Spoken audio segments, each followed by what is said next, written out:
দুজন বন্ধু যারা কিনা একটা সময় আর্মিতে জব করত, কিন্তু তাদের স্বপ্ন ছিল পাহাড় এবং পর্বতে যাত্রা করা। কিন্তু তারা একদিন তাদের জব ছেড়ে দিয়ে এই পাহাড় এবং পর্বতের যাত্রায় বেরিয়ে পড়ে। কিন্তু তারা এটা জানে না যে এই পাহাড় এবং পর্বতের যাত্রায় তারা বেরিয়েছে, সেই পর্বতের ইতিহাস খুবই খারাপ, কারণ মানুষ সেখানে গেলে ভ্যানিশ হয়ে যায়। আর এমনই একটি রোমাঞ্চকর অ্যাডভেঞ্চার মুভি দেখবেন আজকের এই ভিডিওতে। আর এটা একটি সত্যি ঘটনা। হাই, দিস ইজ নবীন and you are watching Best of Hollywood। আর আজকের মুভি নর্থ ফেস। মুভির গল্পটা শুরু হয় এক বিশাল এবং ভয়ানক পর্বত দেখিয়ে, যার নাম আইগার। আর এই পর্বতটি সুইজারল্যান্ডে অবস্থিত। আইগার পর্বতকে ভয়ানক বলা হয় কারণ এই পর্বতের শীর্ষস্থানে আজ পর্যন্ত কেউ উঠতে পারেনি। বিশেষ করে এই পর্বতের উত্তর দিকে যেই শীর্ষস্থান রয়েছে, সেখানে যেই মানুষটি ওঠার চেষ্টা করেছে তাকে আর খুঁজে পাওয়া যায়নি, সে সম্পূর্ণ ভ্যানিশ হয়ে গেছে।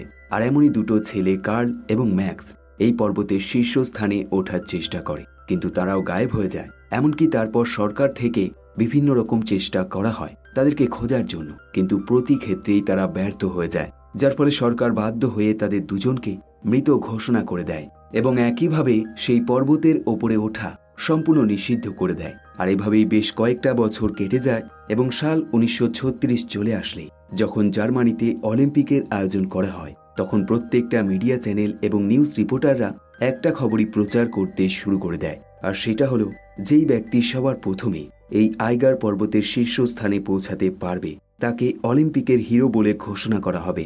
আর এটাই একমাত্র কারণ ছিল যার ফলে প্রতিটা দেশের মানুষ এই পর্বতের ভয়ানক রূপ ভুলে গিয়ে তারা নতুন করে এই পর্বতের শীর্ষস্থানে ওঠার চেষ্টা শুরু করে দেয়। আর এদের মধ্যে একটি দেশ থাকে জার্মানি। এখন মুভির শুরুতেই জার্মানির রাজধানী বার্লিনে বেশ কিছু নিউজ চ্যানেলের রিপোর্টারদেরকে দেখানো হয়, যারা কিনা একে অপরের সাথে এই পর্বত নিয়ে আলোচনা করছে এবং তারা প্ল্যান করছে আইগার পর্বতের শীর্ষস্থানে পৌঁছানো মানুষটি একজন জার্মানি নাগরিক হবে। কিন্তু তারা এটা নিয়ে চিন্তিত যে এই কাজটা সবার প্রথমে কে করবে। এখন এই রুমে একজন মহিলা রিপোর্টার বসে থাকে, যার নাম লুইস। আর সে এদেরকে পরামর্শ দেয় দুজন ব্যক্তি রয়েছে যারা কিনা এই কাজটা করতে পারবে, যাদের একজনের নাম টনি কোটস এবং অন্যজনের নাম অ্যান্ডি হিন্টারস্টয়সার। আসলে লুইস এই দুজনের সাথেই ছোট থেকে বড় হয়েছে এবং তারা সবসময় একসাথে খেলা করত। আর এই কারণে লুইস ভালোভাবে জানে এই দুই ব্যক্তি পারবে এই কঠিন কাজটা করতে। এখন প্রথম দিকে এই রিপোর্টাররা লুইসের কথা বিশ্বাস করে না, কিন্তু যখন লুইস তাদেরকে জানায় এই দুজন আজ পর্যন্ত কতগুলো পর্বতে উঠেছে, তখন গিয়ে এদের বিশ্বাস হয় এবং তারা লুইসকে আদেশ দেয় সে যেন এখনই তার দুই বন্ধুর সাথে এই ব্যাপারে কথা বলে এবং এখানে তাদেরকে নিয়ে আসে। একইভাবে জানায় সে যদি এমনটা করতে পারে তবে তার প্রমোশন হয়ে যাবে। অন্যদিকে একই সময় আমরা দেখি টনি এবং অ্যান্ডিকে, যারা কিনা বর্তমানে আর্মিতে জব করছে, কিন্তু বর্তমানে তাদের সিনিয়র অফিসার তাদের দুজনকে পানিশমেন্ট দিয়েছে, কারণ এরা দুজন মাঝে মাঝে ছুটি নিয়ে বাড়িতে চলে যায় এবং প্রতিবারই তারা বেশ কয়েক সপ্তাহ পর পুনরায় ফিরে আসে। আসলে এমনটা করার কারণ এরা দুজন এই জবের সাথে সাথে তাদের শখের জিনিস অর্থাৎ পর্বতের ওপর চড়া কন্টিনিউ করে যায়। আর এই কারণেই তারা ছুটি নিলে অনেক দিন কাটিয়ে দেয়। আর এমনই একদিন এরা দুজন ছুটি নিয়ে যখন বাড়িতে পৌঁছায়, তারা দেখতে পায় তাদের পুরনো বান্ধবী লুইস তাদের সাথে দেখা করতে এসছে। অ্যান্ডি সঙ্গে সঙ্গে লুইসকে জড়িয়ে ধরে, কিন্তু টনি এমনটা করে না, বরং সে তাকে দেখে অবাক হয়ে যায়। আসলে একটা সময় টনি এবং লুইস রিলেশনশিপে ছিল এবং একদিন লুইস তার নিজের শখ পূরণ করার জন্য, অর্থাৎ একজন রিপোর্টার হিসেবে কাজ করার জন্য শহরে চলে যায় এবং তারপর থেকেই এদের মধ্যে সম্পর্ক নষ্ট হয়ে যায়। কিন্তু এতদিন পর লুইসকে দেখতে পেয়ে টনির পুরনো কথাগুলো মনে পড়ে যায় এবং তার মুখে হাসি চলে আসে। এখন সন্ধ্যা হলে এরা তিনজন একটি পার্টিতে চলে যায় এবং সেখানে গিয়ে লুইস এদের দুজনকে সেই আইগার পর্বতের সম্বন্ধে জানায়। তাদেরকে বলে, তোমরা যদি আইগার পর্বতের একদম শীর্ষস্থানে উঠতে পারো তবে তোমাদের নাম নিউজ পেপারে বড় বড় করে লেখা হবে এবং একইভাবে তোমরা অলিম্পিকের হিরো হয়ে যাবে। এখন এই পুরো গল্প শুনে অ্যান্ডি খুব খুশি হয়ে যায় এবং সে রাজি হয়ে যায়, কিন্তু টনি একমাত্র যে কিনা না করে দেয়। সে বলে অতীতে বহুবার সে এই পর্বতের অনেক নাম শুনেছে এবং অনেক মানুষ ওঠার চেষ্টা করেছে, কিন্তু তারা আর ফিরে আসেনি, তারা ভ্যানিশ হয়ে গেছে। তাই শুধুমাত্র নিউজ পেপারে হিরো হওয়ার জন্য এত বড় রিস্ক না নেওয়াই ভালো। আর এই বলে সে এই মিটিং ছেড়ে উঠে চলে যায়। এরপর এই দুই বন্ধু পুনরায় আর্মি ক্যাম্পে ফিরে যায়, কিন্তু এখানে এসে এরা দুজন একে অপরের সাথে কথা বলে না। বিশেষ করে অ্যান্ডি টনির ওপর খুব রেগে থাকে। আসলে দুই বন্ধুই পর্বতকে খুব ভালোবাসে এবং আজ প্রথমবার টনি সেই পর্বতে যাবার জন্য না করে দিয়েছে। আর এটা অ্যান্ডির মোটেও পছন্দ হয়নি। এখন টনি অ্যান্ডির মুখে এরকম মন খারাপের ছাপ দেখে সে বেশ চিন্তায় পড়ে যায় এবং সারা রাত এই বিষয় নিয়ে চিন্তা করে এবং সকাল হলে ডিসাইড করে নেয় সে সেই পর্বতে যাত্রা করবে। তাই তারা দুজন আরও একবার তাদের সিনিয়র অফিসারের কাছে ছুটি চায়। এখন যেহেতু তারা অনেকবার ছুটি নিয়ে নিয়েছে তাই এবার তারা মিথ্যে কথা বলে। তারা জানায় তার বন্ধুর বিয়ে রয়েছে আর এই কারণে তাদের ছুটি দরকার। কিন্তু হাজার রকম মিথ্যে কথা বলার পরও তাদের সিনিয়র অফিসার তাদেরকে ছুটি দেয় না। তখন এরা দুজন বাধ্য হয়ে তাদের এই জব এখানেই ছেড়ে দেয় এবং জানায় তারা আর্মি জব করবে না। আর এই বলে তারা সাইকেল করে বাড়ির পথে যাত্রা শুরু করে দেয় এবং বাড়ি ফিরে সবার প্রথমে এই দুজন পাহাড়ে ওঠার জন্য সব রকম ইকুইপমেন্ট জোগাড় করতে শুরু করে দেয়, যেমন দড়ি, বড় বড় হুক এবং বরফ কাটার জন্য ধারালো অস্ত্র। এর বাইরেও তারা অনেক কিছু নিয়ে নেয়। আর এই সবে তাদের কোনো রকম সমস্যা হয় না। কিন্তু যেটা সমস্যা হয় সেটা হলো টাকা, কারণ তাদের এখান থেকে সুইজারল্যান্ডে পৌঁছাতে হবে, অর্থাৎ 700 কিলোমিটার দূরত্ব অতিক্রম করতে হবে। আর এর জন্য টাকার দরকার, আর সেই জিনিসটাই তাদের কাছে নেই। তাই তারা ডিসাইড করে নেয় সাইকেল করে এই দূরত্ব অতিক্রম করবে। অন্যদিকে নিউজ চ্যানেলের বস যখন জানতে পারে টনি এবং অ্যান্ডি তাদের এই মিশনে যাবে না, তখন সে এবং লুইস অন্য দুজন ছেলেকে খোঁজার জন্য যাত্রা শুরু করে দেয়। আর এই ছেলে দুটোর বাড়ি বর্তমানে সুইজারল্যান্ডে। তাই তারা ট্রেনে করে সুইজারল্যান্ডের উদ্দেশ্যে যাত্রা শুরু করে দেয়। এখন তারা যেহেতু ট্রেনে যাচ্ছে তাই কয়েকদিনের মধ্যেই তারা সুইজারল্যান্ডে পৌঁছে যায় এবং সেখানে গিয়ে তারা একটি ভিআইপি হোটেলে আশ্রয় নেয়। একইভাবে তারা লক্ষ্য করে এখানে অনেক মানুষ এসছে শুধুমাত্র এই পাহাড়ের দৃশ্য দেখার জন্য এবং এই সুন্দর পরিবেশে ভ্রমণ করার জন্য। অন্যদিকে এই দুই বন্ধু সাইকেল করে কন্টিনিউ যাত্রা চালিয়ে যায় এবং দীর্ঘ যাত্রা কমপ্লিট করার পর তারা অবশেষে সেই আইগার পর্বতের নিচে পৌঁছে যায়। তারা লক্ষ্য করে এখানে তাদের মতোই অনেক পর্বতারোহী রয়েছে এবং তারাও এই আইগার পর্বতের শীর্ষস্থানে পৌঁছে রেকর্ড তৈরি করতে চায়। এখন এই দুই বন্ধু সবার প্রথমে এখানে একটি ছোট্ট টেন্টের মতো তৈরি করে, কারণ তাদেরকে অনেক হিসেব করতে হবে এবং তারা টেন্টের মধ্যে বসে এই সব কিছু করবে। অন্যদিকে 5 স্টার হোটেলে বসে লুইস এবং তার বস অন্যান্য নিউজ চ্যানেলের রিপোর্টারদের সাথে মিটিং করতে থাকে, কারণ তারা এখানে প্রত্যেকেই এই পর্বতারোহীর ইন্টারভিউ নেওয়ার জন্য এসছে এবং একইভাবে এই দৃশ্যটা লাইভ টেলিকাস্ট করতে চায়। এখন রাত হলে এই দুই বন্ধু যখন ক্যাম্পে বসে থাকে তাদের সাথে আরও দুজন পর্বতারোহীর পরিচয় হয়, যাদের একজনের নাম অ্যাডি এবং অন্যজনের নাম বিলি। আর এই দুটি ছেলের সাথেই লুইস এবং তার বস এখানে দেখা করতে এসছে। এখন সকাল হলে এই দুই বন্ধু একটি ম্যাপের মতো তৈরি করে এবং ডিসাইড করে তারা কোন রাস্তা দিয়ে এগিয়ে যাবে। এরপর তারা দুজন বেশ কিছু খাবার পাহাড়ের একদম মাঝ বরাবর ঝুলিয়ে রাখে এবং পুনরায় ফিরে আসে। এবং যখন তারা ক্যাম্পের কাছে ফিরে যায় তারা লক্ষ্য করে লুইস এবং তার বস এখানে ইন্টারভিউ নেবার জন্য চলে এসছে। এখন লুইস যখন অ্যান্ডি এবং টনিকে দেখতে পায় সে একদম চমকে যায়, কারণ এখনো অবধি সে জানতো এরা দুজন এখানে আসবে না, কিন্তু চোখের সামনে এদের দুজনকে দেখে সে একদম অবাক হয়ে যায়। এখন লুইসের বস এদের দুজনকে তাদের সাথে ডিনার করার জন্য ইনভাইট করে। এখন এই দুই বন্ধু কথা মতো ডিনার করার জন্য সেই ভিআইপি হোটেলে চলে যায় এবং এখানে এই সব রিপোর্টাররা এই দুই বন্ধুকে বিভিন্ন রকম প্রশ্ন করে, যেমন তারা কোথা থেকে যাত্রা শুরু করবে এবং কি কি তারা প্ল্যান করেছে। এখন এই দুই বন্ধু স্পষ্টভাবে জানিয়ে দেয় তারা একটি ম্যাপ তৈরি করেছে এবং সেই ম্যাপ অনুযায়ী তারা এগিয়ে যাবে। এখন এই কথা শুনে এই রুমে থাকা বেশ কিছু মানুষের হাসি পেয়ে যায়, কারণ তাদের মতে এই দুজন এই যাত্রা কমপ্লিট করতে পারবে না। কিন্তু লুইস একমাত্র যে কিনা কোনো রকম হাসে না, বরং সে জানে এই কঠিন জিনিসটা করার মতো শক্তি এবং বুদ্ধি এই দুজনের মধ্যেই রয়েছে। এখন এই ডিনার শেষ করে এরা দুজন তাদের ক্যাম্পে ফিরে যায় এবং সেই রাতেই এক ভয়ানক ঝড় বৃষ্টি শুরু হয়ে যায়, যার ফলে এই দুই বন্ধুর ক্যাম্প প্রায় নষ্ট হয়ে যায়। কিন্তু তারা কোনো রকমে সেটাকে বাঁচিয়ে রাখে। এদিকে ভিআইপি হোটেলে এই নিউজ রিপোর্টাররা এই ঝড় এবং বৃষ্টির সম্বন্ধে কোনো কিছুই অনুভব করতে পারে না, কারণ তারা হোটেলের ভিতরে আনন্দ করতে ব্যস্ত থাকে। পরের দিন সকালে ঝড় সম্পূর্ণ থেমে যায়, কিন্তু বৃষ্টি তখনও আস্তে আস্তে পড়তে থাকে। আর এভাবেই আরও একটা রাত চলে আসে এবং টনি তার সেই বইটা, যেটা সে সব সময় পাহাড়ে ভ্রমণ করার সময় সাথে রেখে দেয়, সেটা সে নিয়ে সেই ভিআইপি হোটেলে চলে যায় এবং লুইসকে সেটা দিয়ে দেয়, কারণ তার মতে এবারের যাত্রা খুবই ভয়ানক হবে এবং তার ফিরে আসার চান্স খুবই কম। তাই সে ডায়েরিটা তাকে দিয়ে দেয়। এখন এই সব কিছু দেখে লুইসের চোখে জল চলে আসে তাই সে অতীতে সব রকম রাগ এবং অভিমান ভুলে গিয়ে টনিকে জড়িয়ে ধরে এবং তাকে রিকোয়েস্ট করে সে তার ডায়েরিটা খুব সুন্দরভাবে যত্ন করে রেখে দেবে, কিন্তু তাকে পুনরায় ফিরে আসতে হবে। টনি কোনো রকম উত্তর দেয় না এবং এখান থেকে সোজা ক্যাম্পে চলে যায় এবং সেই রাতেই অ্যান্ডিকে নিয়ে সে তার পর্বতে যাত্রা শুরু করে দেয়। তারা লক্ষ্য করে আকাশে চাঁদ রয়েছে, তাই রাত হলেও তাদের যাত্রা করতে সমস্যা হবে না।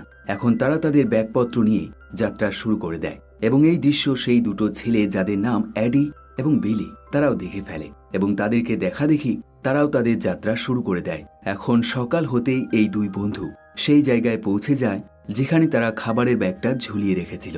এখন এরা দুজন পাহাড়ের মধ্যেই তাদের হুকগুলো সেট করতে শুরু করে দেয়, কিন্তু এমনটা করতে গিয়ে কিছু পাথরের টুকরো নিচে পড়ে যায় এবং পিছনে ফলো করতে থাকা সেই দুটো ছেলে যাদের মধ্যে একটি ছেলের মাথায় এই পাথরের টুকরোটা আঘাত করে। তাই তারা টনি এবং অ্যান্ডিকে অভিযোগ করে, কিন্তু এরা তাদেরকে স্পষ্টভাবে বুঝিয়ে দেয় তারা যেন অন্য রাস্তা দিয়ে এই পর্বতে ওঠে, নয়তো তাদের বিপদ বাড়বে ছাড়া কমবে না। কিন্তু এরা তাদের কথা শোনে না।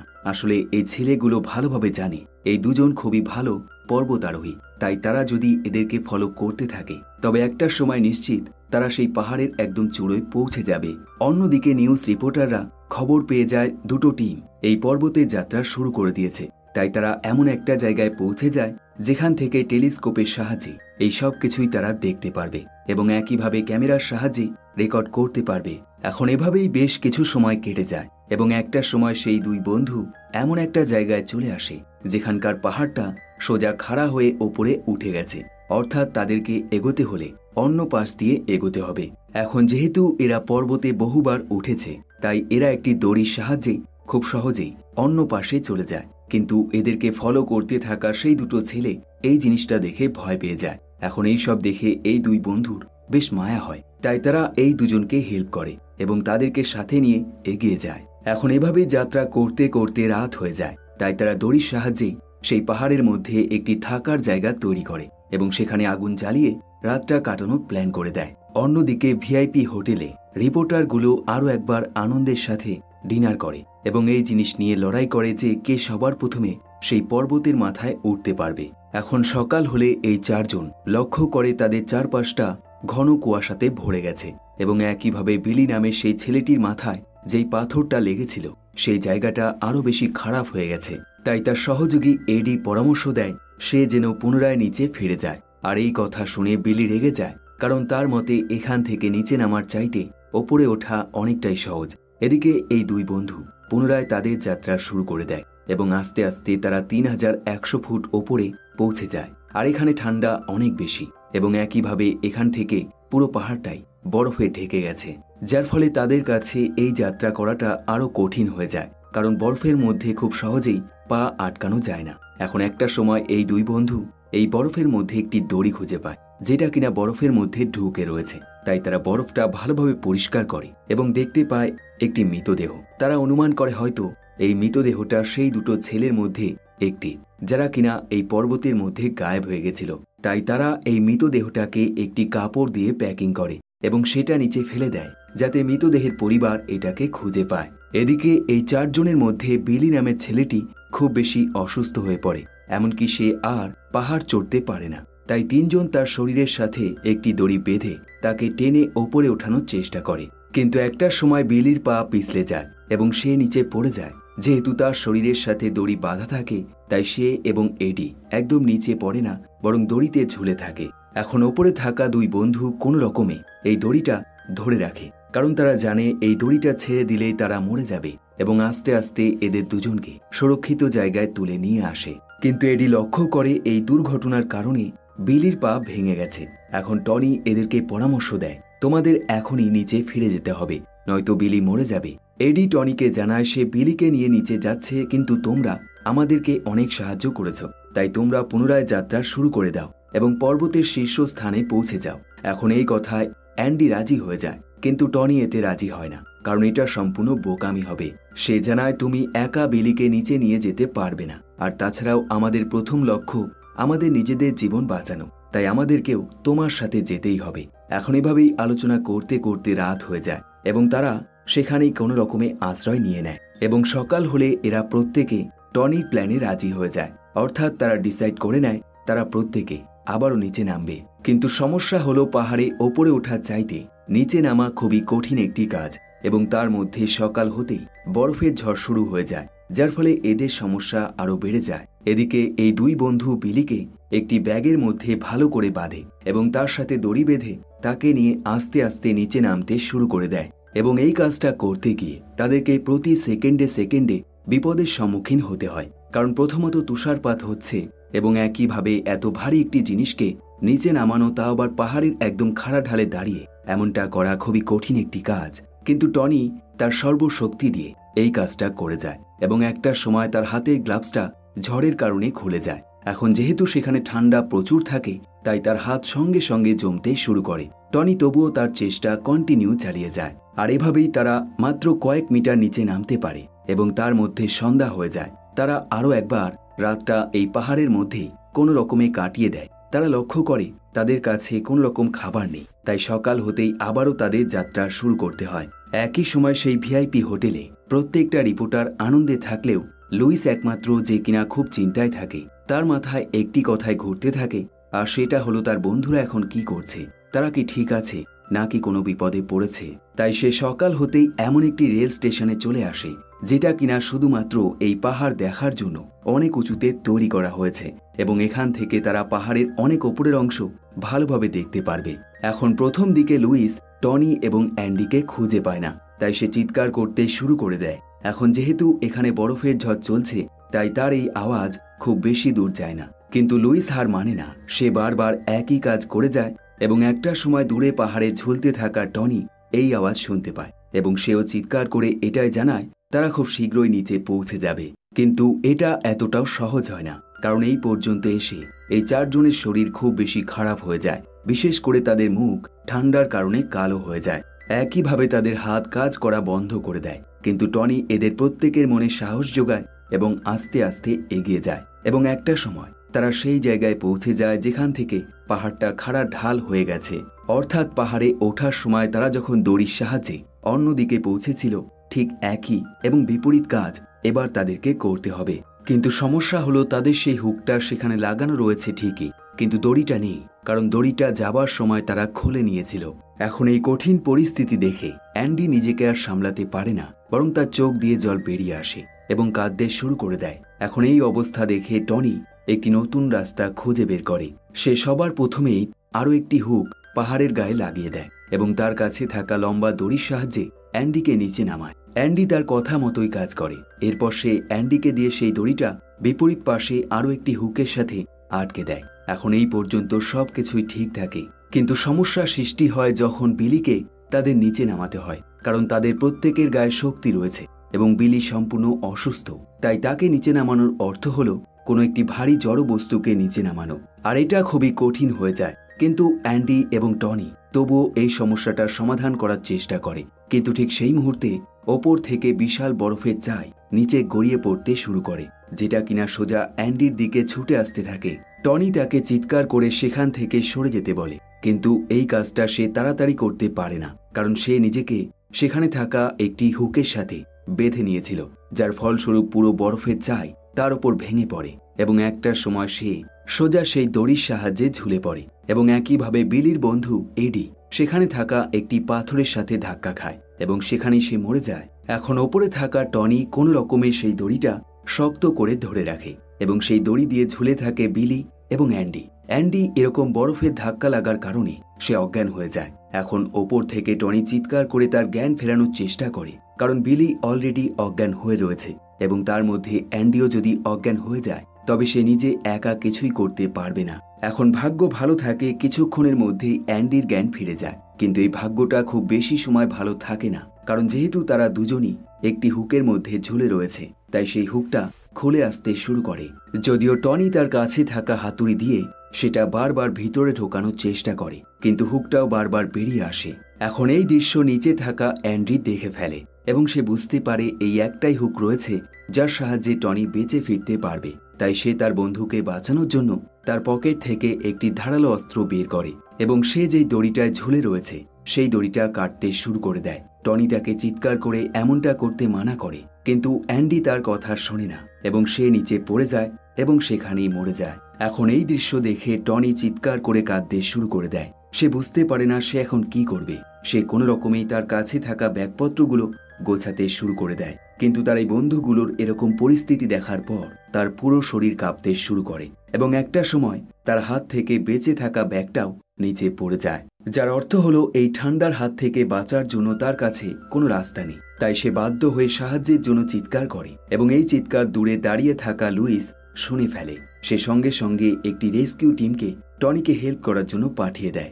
এখন কথা মতো একদল রেস্কিউ টিম সেখানে পৌঁছানোর চেষ্টা করে, কিন্তু কিছু দূর যেতেই তারা যেতে পারে না, কারণ টনি এমন একটি জায়গায় রয়েছে যেখানে পৌঁছানো খুবই কঠিন একটি কাজ। এখন তারা লক্ষ্য করে খুব শীঘ্রই সন্ধ্যা হয়ে যাবে, তাই তারা পুনরায় ফিরে যাবার প্ল্যান করে।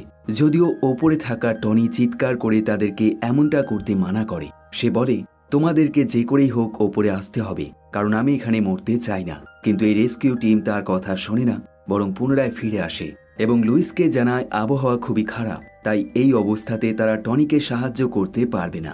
আর এভাবে আরও একটা রাত চলে আসে এবং টনি সেই পাহাড়ের এক কোণায় কোনো রকমে দাঁড়িয়ে থাকে, কারণ সেখানে বসারও জায়গা নেই। এখন রাত যত গভীর হয় লুইসের চিন্তা তত বাড়তে থাকে। সে সেই রেল স্টেশনে পৌঁছে যায় যেখান থেকে পাহাড়টা ভালোভাবে দেখা যায় এবং রাতের অন্ধকারে টর্চ মেরে সে টনির নাম ধরে চিৎকার করতে শুরু করে দেয়। ওপরে থাকা টনি এই সব কিছুই দেখতে পায়, কিন্তু সে কোনো রকম আওয়াজ করতে পারে না, কারণ তার শরীরে আর কোনো রকম শক্তি নেই। এখন সকাল হলে সেই রেস্কিউ টিম আরও একবার টনিকে বাঁচানোর জন্য যাত্রা শুরু করে দেয়। তারা সবার প্রথমেই পাহাড়ের এমন একটি জায়গায় পৌঁছে যায় যেখানে তারা ভালোভাবে দাঁড়াতে পারবে এবং তারপর টনিকে তার দড়িটা নিচে ফেলতে বলে, যার মধ্যেই করে তারা বড় দড়ি বেঁধে দেবে এবং সেই দড়ির সাহায্যে টনি নিচে নেমে পড়বে। এখন এই প্ল্যান মতো টনি আস্তে আস্তে তার কাছে থাকা দড়িটা দুটো ভাগে ভাগ করে এবং সেটা নিচে ঝুলিয়ে দেয় এবং তারপর সেই দড়ির সাহায্যে নিচে থাকা টিম একটি মোটা এবং শক্ত দড়ি বেঁধে দেয়। কিন্তু সমস্যা হলো তারা লক্ষ্য করে দড়িটা খুবই ছোট, তাই সেই দড়িটির সাথে আরও একটি দড়ি জয়েন্ট করে দেয় এবং মাঝখানে একটি গিট দিয়ে দেয়। এখন টনি আস্তে আস্তে তার সরু দড়িটা দিয়ে সেই মোটা দড়িটা তার কাছে টেনে নিয়ে আসে এবং তারপর সেই মোটা দড়ির সাহায্যে টনি আস্তে আস্তে ঝুলে নিচে নামতে শুরু করে দেয়। এখন যেহেতু নিচে থাকা টিম এই দড়িটির মাঝখানে একটি জয়েন্ট দিয়েছিল, তাই টনির সেই হুকে দড়ির গিটটা আটকে যায় এবং এই গিটটা এত মোটা থাকে যার ফলে টনির কাছে শক্তি থাকে না সেটাকে ছাড়ানোর। তাই বাধ্য হয়ে সে সেই অর্ধেক রাস্তাতেই ঝুলে থাকে। লুইস এই সব কিছু দেখে কিছুটা ওপরে উঠে টনিকে আরও একবার মোটিভেট করার চেষ্টা করে, কিন্তু টনি এতটাই দুর্বল হয়ে গেছে যার ফলে সে হাত পা নাড়াতেও পারে না এবং ঝুলন্ত অবস্থাতেই সে মরে যায়। আর এই দৃশ্য দেখে লুইস জোরে জোরে কাঁদতে শুরু করে দেয়, কারণ প্রথমত টনি তাকে ভালোবাসত এবং তার মধ্যে সে তাকে ছেড়ে নিউজ রিপোর্টারের কাজ বেছে নিয়েছিল এবং একইভাবে সে তাকে এই পাহাড়ের মিশনে পাঠিয়েছে এবং সেখানে গিয়ে তার মৃত্যু হলো। তাই এই সব কিছুই তার কারণেই হয়েছে আর এটাই সে মনে করে। এরপর লুইস তার বসের সাথে পুনরায় তার শহরে ফিরে আসে, কিন্তু সে আর নিউজ রিপোর্টারের কাজ করে না, বরং সে তার জব ছেড়ে দেয় এবং একটি ফটোগ্রাফারের কাজ শুরু করে দেয়। এরপর আমাদেরকে জানানো হয় 1938 সালে জার্মান অস্ট্রিয়ান ক্লাইম্বার এই আইগার পর্বতের সর্বোচ্চ শৃঙ্গে উঠেছিল এবং তারাও টনি এবং অ্যান্ডির তৈরি করা ম্যাপের সাহায্য নিয়েই এমনটা করেছিল। তো এই ছিল আজকে সত্য ঘটনার উপর তৈরি মুভি নর্থ ফেস। মুভিটি আপনার কেমন লাগলো কমেন্ট করে অবশ্যই জানাবেন। সবশেষে ধন্যবাদ আপনাকে। আবার দেখা হবে নতুন একটি ভিডিওর সাথে, নতুন একটি গল্পের সাথে। দেখতে থাকুন বেস্ট অফ বলিউড।